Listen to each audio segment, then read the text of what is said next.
¿Qué tal? ¿Cómo están amigos y amigas de esta comunidad?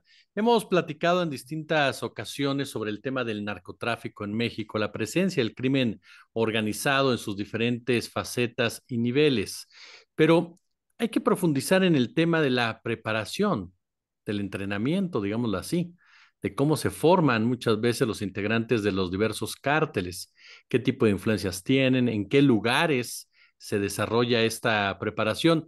El diario El Universal, en su área de investigación, de periodismo de investigación, que sin duda es una de las mejores, da a conocer un trabajo muy interesante que tiene que ver con el incremento de los campos de entrenamiento, adiestramiento de los cárteles de la droga. Es un trabajo del periodista de investigación Ernesto Aroche, a quien recibimos con mucho gusto aquí en nuestro canal. Ernesto, ¿cómo estás? Bien, Jesús, bien, bien, bien. Pues muchas gracias por la invitación y por esa posibilidad de permitirme platicar con tu audiencia, Jesús.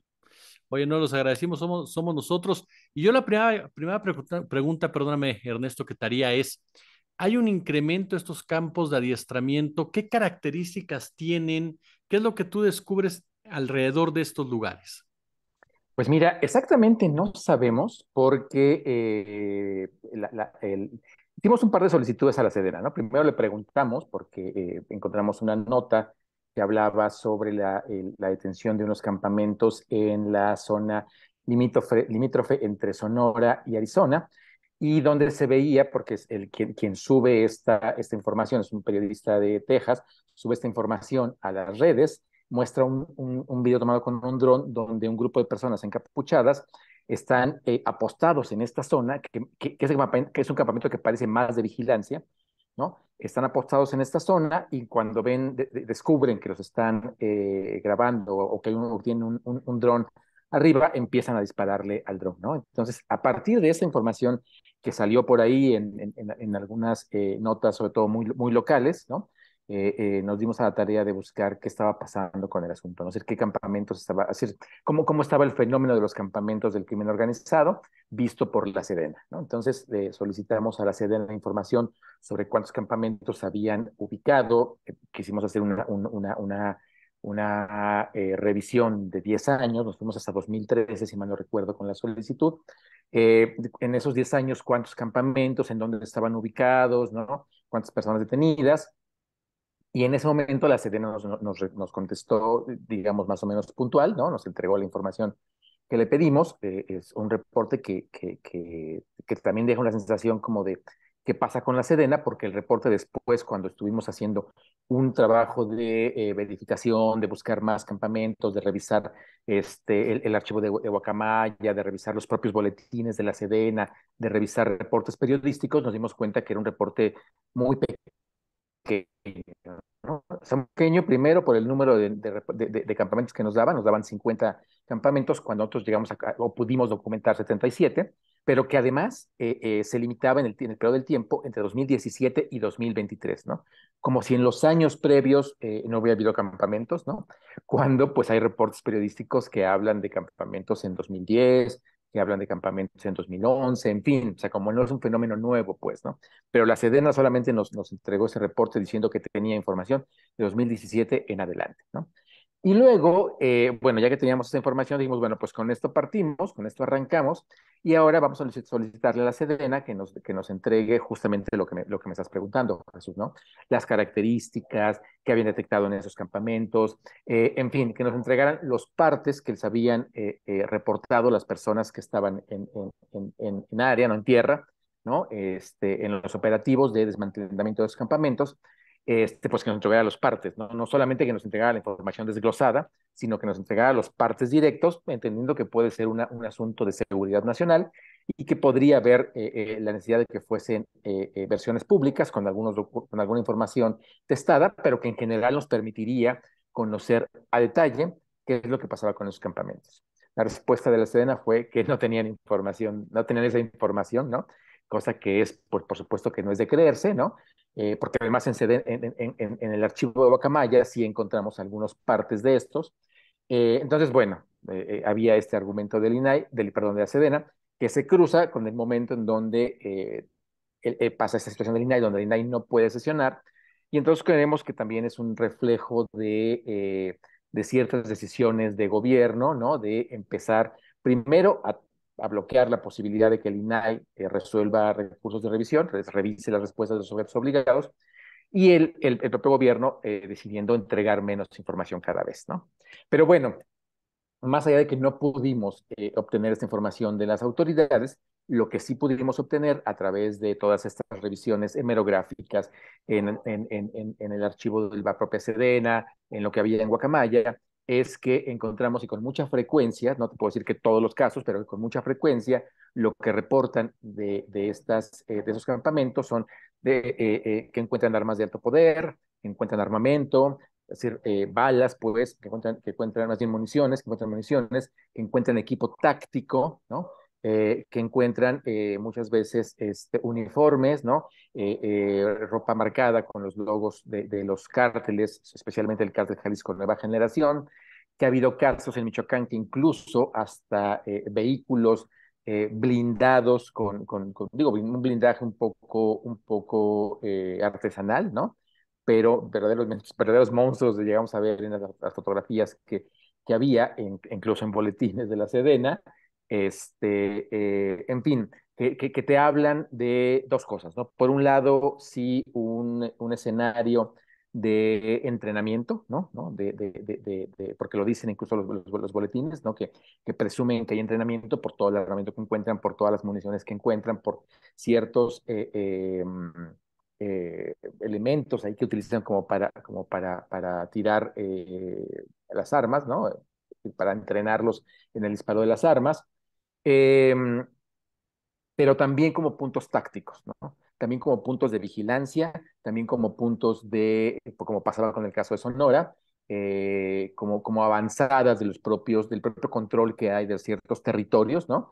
Y que ponen como esos campamentos donde están básicamente vigilando, ¿no? Que no se acerquen a ciertos puntos estratégicos del crimen organizado, ¿no? Ese es el escenario que encontramos. Entonces, por un lado está sí la parte del entrenamiento, por otro lado, también la parte bueno, pues la parte del control territorial, ¿no? De los grupos de crimen organizado, ¿no? Y donde hay muchos campamentos, vemos el caso de Michoacán, vemos el caso de Chihuahua, tenemos claro que en esos espacios sí hay constantemente protagonizándose pequeñas microbatallas, digamos, ¿no? O pequeños enfrentamientos, pero recurrentes, ¿no? Digo, Michoacán, pues por supuesto es un estado que está aunque no se le nombre de esta manera, pues está en guerra en ciertas partes del territorio desde hace varios años, ¿no? Chihuahua también pasa lo mismo, ¿no? Toda la zona de entrada a la sierra del Triángulo Rojo, ¿no? Perdón, del Triángulo Dorado, también es una escena donde se han desarrollado un montón de campamentos con esas características, ¿no? Entre puntos de control y de entrenamiento, Jesús. Ahorita mencionabas estas tres entidades, lo que es Michoacán, Chihuahua y obviamente Zacatecas. Estos campos de entrenamiento que, como bien señalas, han existido desde hace mucho tiempo, siempre se ha hablado de ellos, el famoso Rancho Veracruz, vinculado con los famosos contras nicaragüenses y demás, pero ¿qué pasa o cuál es el vínculo con el paramilitarismo, querido Ernesto? ¿Qué fue lo que ustedes descubren o qué información hay relacionada con estos campos de entrenamiento y el paramilitarismo que tanto se ha mencionado, que ya es parte del crimen organizado?